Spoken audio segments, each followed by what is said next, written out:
Pay attention, listen up. This is the gangster way on how we make a daiquiri.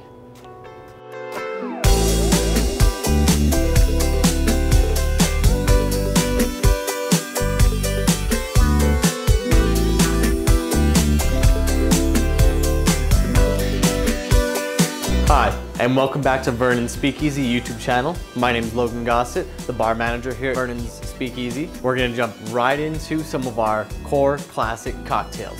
Today we're gonna go for our daiquiri. So the daiquiri is one of those cocktails that was very early inspired back when rum, back when other whiskeys, spirits, vodka, things like that were very high proof, and the truth was they were so nasty that you couldn't even drink them without adding other mixers and other things to them to make it even sufferable to try to drink down. And so what we're gonna go into is one of the easiest ones. We have to think about really early ingredients. If you're thinking about 1920s, you're thinking about early era, it was much more seasonal fruits, sometimes things like lemon and lime you could barely get out of season. So we're gonna go right into something that was readily available in the 1920s. The daiquiri, something easy. All it accounts for is rum, a little bit of lemon juice, and simple syrup. You garnish it with a lime wedge. It's a delicious, easy cocktail. So we'll go right into it. So right away, we're gonna start off with 2 ounces of rum. We've chosen Bacardi light rum because it's just a clear rum. It doesn't have a lot of flavors itself. You're gonna get a lot more mixability from this, which is what we're going for, some of these 1920s cocktails, things like that, to where you could actually enjoy what you're drinking. So light rum is chosen especially because of its subtle properties. So you've got a little bit of high breath on the alcohol itself, so you could taste it throughout, but it doesn't interfere with its spices. It doesn't interfere with a lot of other flavors that go into the cocktail itself. So we're gonna do about 3/4 ounces of lemon juice. And we're gonna go hit it with 3/4 ounces of simple as well.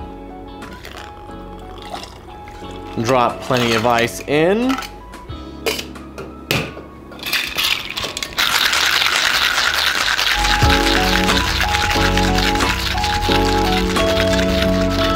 See right where our upper cup, our small tin, and our large tin meet. So you've got good froth you can see around the outside. Or froth, my goodness, frost.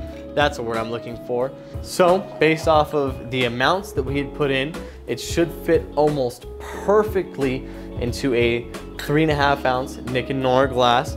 We diluted our cocktail because water is a huge additive, especially if we're thinking about 1920s. A lot of these very high proof, nasty, in other words to say cocktails, they had to make it to where you could actually enjoy what you were drinking.